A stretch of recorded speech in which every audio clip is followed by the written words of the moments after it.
기독교의 위대한 교부인 성 어거스틴, 제가 정말로 좋아하는 이 위대한 교부인 성 어거스틴은 성찬을 앞둔 성도들에게 이렇게 설교를 했습니다. 제가 준비했거든요. 우리 함께 읽습니다. 시작. 왜 우리는 그리스도의 살과 피를 받기 전에 주님의 기도를 드려야 할까요? 인간의 연약함으로 인해 우리의 마음과 눈과 귀가 죄를 범해왔기 때문입니다. 주님 앞에 우리 죄를 용서해 주십시오라고 기도하며 그것을 씻어낼 때라야 우리는 안심하고 성찬을 접할 수 있습니다 라고 했어요. 이 어거스틴이 왜 우리가 주님 앞에 나아가기 전에 주님의 기도를 드립니까? 우리는 죄와 연약함 속에 있기 때문에 그것을 깨끗하게 씻어내야만 우리는 온전한 성찬을 받을 수 있기 때문이다 라고 말했습니다. 그래서 여러분, 우리가 성찬이 있는 그 예배 때는 우리가 회개의 고백을 2번 합니다. 한 번은 우리 예배 전에 돌이킴의 기도로 하고요, 또 성찬의 자리에 내려가서 우리의 마음을 침묵 가운데서 회개하는 것이에요. 그것도 부족해서 주의 종이 혹시라도 회개치 않은 것이 있다면 주여 주의 종이 간구하오니 주님께서 용서하여 주시옵소서라고 간구하는 것입니다. 여러분, 어거스틴의 말처럼 진실한 회개는 성찬의 문을 여는 열쇠입니다. 우리의 죄를 세세히 고백하고 주님의 용서를 구할 때 우리가 받아드는 떡과 포도주는 단순한 상징을 넘어서서 우리를 깨끗하게 하시는 그리스도의 실제적인 현존이 되는 줄 믿으시기를 주의 이름으로 간절히 축원합니다. 그리고 이 성찬을 통해서 우리의 영혼과 육체는요, 치유의 역사를 경험하게 되는 것입니다. 오늘 본문에는 12년 동안 혈루증을 앓은 한 여인이 등장합니다. 당시 유대 사회에서 이 혈루증, 유출병은 피가 멈추지 않는 이 병은 영적으로나 사회적으로 부정한 병이었습니다.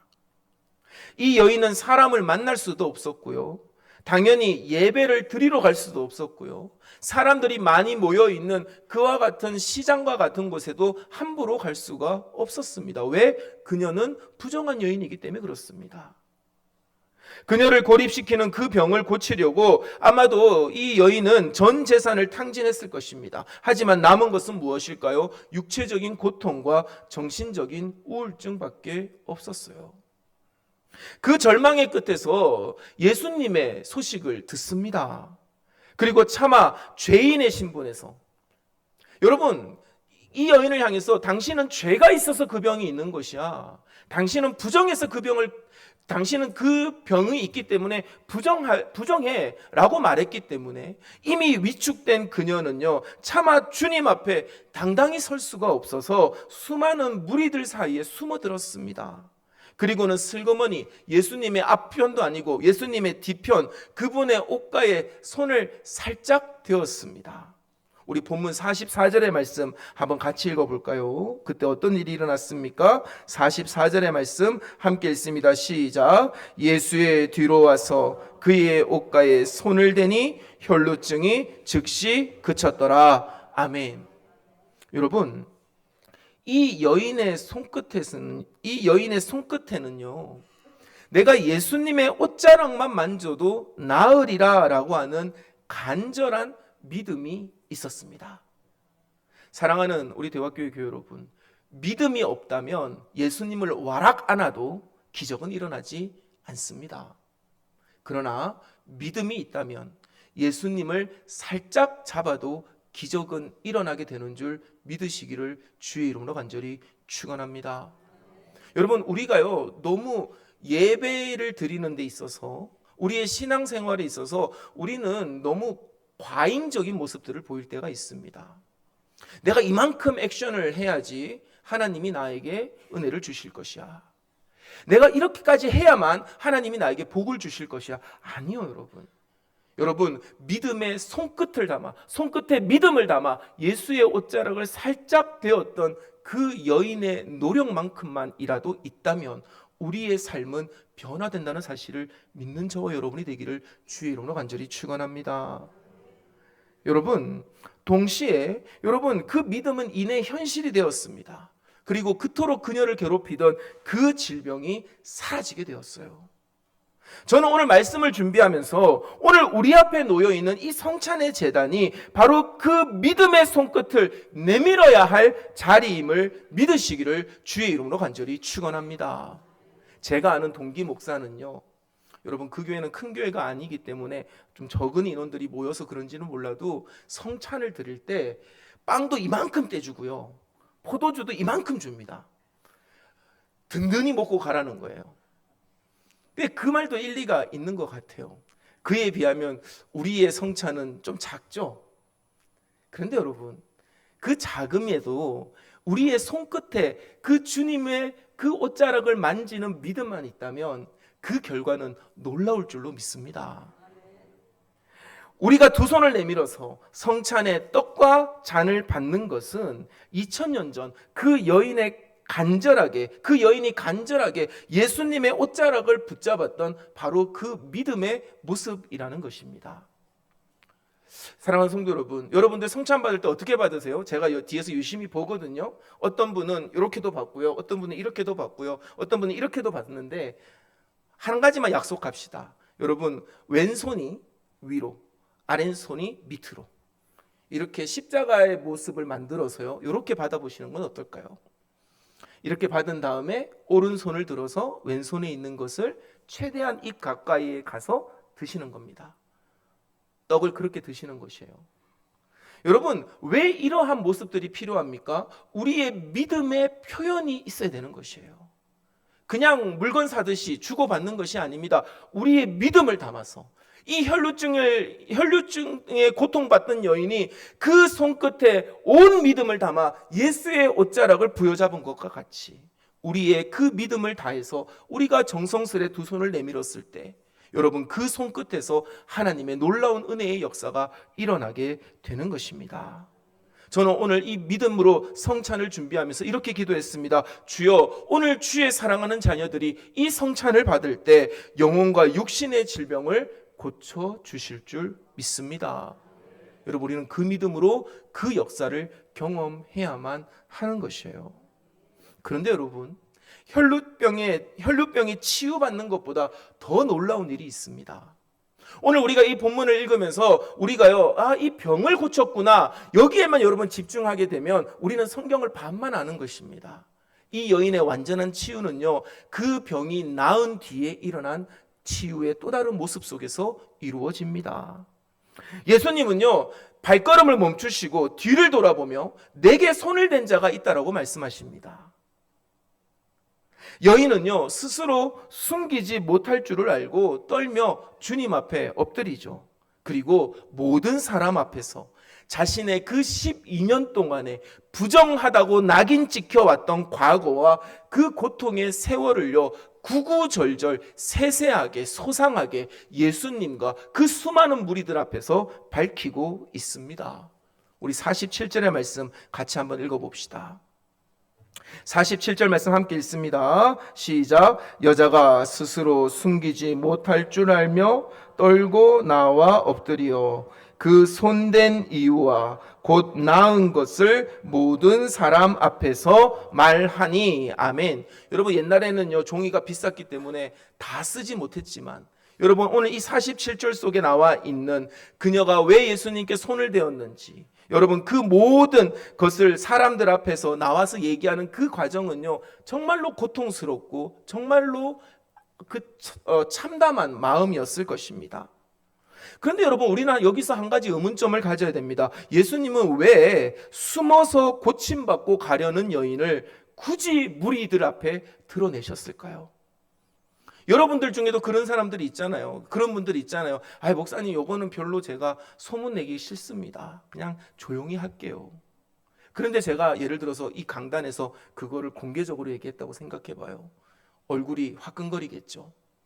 예수님은 왜 굳이 그냥 조용히 고침받고 돌아가려는 이 믿음이 절실한 여인에게 굳이 그녀를 사람들 앞에 세워놓고 그녀를 드러내셨을까요? 주님은요, 단순히 이 여인의 몸의 질병만 고쳐서 보내기를 원치 아니하셨기 때문입니다. 사람들의 눈을 피해 숨어 다녀야 했던 그 여인의 깊은 수치심과 마음의 상처를 고쳐주기를 원하고 계셨던 것입니다. 그리고 그녀가 주님의 앞에서, 그리고 무리 앞에서 그의 지난날의 치부를 정직하게 쏟아냈을 때 주님은요, 많은 사람들이 들을 수 있는 큰 목소리로 이렇게 선포하고 계십니다. 48절의 말씀 함께 읽어볼까요? 48절의 말씀 함께 읽습니다. 시작. 예수께서 이르시되 따라 내 믿음이 너를 구원하였으니 평안히 가라 하시더라. 아멘. 여러분, 예수님은요, 공개적으로 선포한 것입니다. 너의 병이 고침받았다고 하지 않습니다. 뭐라고 얘기합니까? 너는 구원받았다. 이제 사람들이 너에게 손가락질하지 못한다. 왜? 너도 구원받은 똑같은 사람이기 때문에 그렇다. 너도 이제 시장을 마음껏 갈 수 있다. 왜? 너도 이제는 구원받았기 때문이다. 너도 이제 예배를 마음껏 드릴 수 있다. 왜? 너는 더 이상 부정한 여인이 아니다라고. 여러분, 이 예루살렘에서 가장 인기가 많으신, 가장 영향력이 크신 예수님이 공개적으로 선포하신 것입니다. 여러분, 성찬의 놀라운 비밀 또한 여기에 있습니다. 성찬을 통해서 주님의 능력을 경험한 사람은요, 자신의 죄와 연약함을 감추는 두려움에서 벗어나 더 깊은 회개의 자리로 나아가게 되는 줄 믿으시기를 주의 이름으로 간절히 축원합니다. 여러분들이 성찬을 받았음에도 불구하고 여전히 내 자신을 감추고, 여전히 누군가에게 내 자신을 드러내는 것을 꺼려하고, 여전히 여러분 내 안에 있는 그 깊은 회개의 차원에 들어가지 못한다는 것은요, 여러분, 우리가 주의 성찬을 그저 겉으로만 받은 것입니다. 다시 한번 주의 이름으로 간절히 선언하고 선포하고 권면합니다. 여러분, 손끝에 믿음을 담아 주의 성찬을 받으시기를 주의 이름으로 간절히 축원합니다. 그때 여러분의 삶이 변화됩니다. 여러분의 삶이 변화될 때 그 변화됨을 여러분만 알고 계시지 마십시오. 여러분의 그 영혼까지도 고치시기를 원하시는 주님의 은혜의 인도하심을 따라 회개의 깊은 차원에까지 들어갈 수 있게 되기를 주의 이름으로 간절히 축원합니다. 여러분, 주님만 보이는 사람은요, 주변이 보이지 않습니다. 주님의 은혜를 경험한 사람, 그 능력을 경험한 사람은요, 이 여인처럼 더 깊은 회개로 이어져 가게 됩니다. 그때 주님이 이렇게 말씀하실 것입니다. 내 믿음이 너를 구원하였으니 평안히 가라. 여러분, 우리의 신앙은 어떻습니까? 주님, 이 문제만 해결해 주세요. 이 문제 때문에 제가 밤낮을 뜬 눈으로 지셉니다. 물질의 문제를 해결해 주세요. 자녀의 문제를 해결해 주세요. 경제의 문제를 해결해 주세요. 여러분, 우리는 거기에 머물러 있지 않습니까? 그러나 주님은요, 그 문제를 해결해 줄 거라고 말씀하지 않습니다. 뭐라고 말씀하기를 원하십니까? 너의 믿음이 너를 구원했다. 더 이상 그것이 너에게 아무런 영향력도 미치지 못한다. 너는 이제 참된 평안을 얻었다라고 말씀해 주기를 원하고 계시는 것이에요. 저와 여러분이 이와 같은 신앙의 깊은 차원에 들어설 수 있게 되기를 주의 이름으로 간절히 축원합니다. 오늘 이 음성이 성찬을 먹고 마시며 주님의 현존을 마주하는 우리에게도 들려지게 되기를 주의 이름으로 간절히 축원합니다. 여러분, 콘스탄티노플의 대주교인 요한 크리소스토무스는요, 이렇게 말했습니다. 교회는 죄인을 심판하는 법정이 아니라 환자를 고치는 병원이다. 한번 따라해 볼까요? 교회는 죄인을 심판하는 법정이 아니라 환자를 고치는 병원이다. 그래서 여러분, 이 말을 존 웨슬레 목사님도 그대로 가지고 와서 교회는 환자를 고치는 병원이고 목사는 영혼을 살리는 의사다라고 말했습니다. 여러분, 병원에 온 환자가 의사 앞에서 부끄럽다고 자신의 아픈 부위를 숨기면 치료받을 수 있습니까? 없습니까? 없잖아요. 여러분들, 남들 앞에서 훌러덩 벗는 거 부끄럽지만 병원 가서 검사 받으려고 벗으려면 여러분, 그건 벗어야 되는 일인 것입니다. 감추면 해결되지 않습니다. 아픔과 상처를 정직하게 드러낼 때 비로소 정확한 처방이 내려지게 되는 것이에요. 오늘 이 성찬의 자리에 나오신 여러분, 주의 성찬을 받을 때 여러분의 그 심령이 온전히 드러나게 되기를 주의 이름으로 간절히 당부합니다. 주님이 정확한 처방을 내려주실 것입니다. 마찬가지로 안디옥의 주교인 이그나티우스는요, 목사님 왜 이렇게 어려운 사람들 얘기만 합니까? 여러분, 성찬은 전통이 깊기 때문에 교부들의 문헌이 중요합니다. 안디옥의 주교인 이그나티우스는요, 우리가 참여하는 성찬을 익히로써 이렇게 말합니다. 영혼과 육체를 고치는 불사의 약이다. 그렇습니다, 여러분. 오늘 우리에게 베풀어진 성찬의 식탁은요, 주님이 우리를 위해 차려주신 거룩한 치료의 자리인 줄로 믿으시기를 주의 이름으로 간절히 축원합니다. 여러분이 정말로 치유받기를 원하는 마음으로 그 손끝에 믿음을 가지고 나올 때 주님께서는 그에 합당한 은혜를 베풀어 주실 것입니다. 12년 동안 숨겨왔던 여인이 주님 앞에 엎드려 자신의 온갖 치부와 질병을 정직하게 쏟아내었을 때 완전한 해방, 완전한 구원을 맛보았듯이 우리도 이 성찬을 받는 자리에 우리의 영혼의 상처와 육신의 허물을 정직하게 고백해야 될 줄로 믿습니다. 여러분, 오늘 이 성찬의 제단 앞에서 우리의 모든 허물과 깨어진 마음을 주님께 정직하게 내어놓읍시다. 감추고 싶었던 죄악과 염려까지도 정직하게 드러낼 때 우리가 먹고 마시는 주님의 살과 피가 영혼의 깊은 상처를 치유하고 육신의 연약함을 강건하게 만들어 주실 줄 믿습니다. 저는 여러분, 이 성찬을 마주하면서 우리 교회가 더 끈끈한 한 식구가 되기를 원합니다. 여러분, 우리가 이 성찬을 함께 나눌 때 우리는 한 몸으로 이룬 한 형제요 한 자매임을 고백하며 여러분, 서로가 가지고 있는 갈등이 봉합되고 그 상처가 이해되고 위로해 줄 수 있는 저와 여러분이 되기를 주의 이름으로 간절히 축원합니다.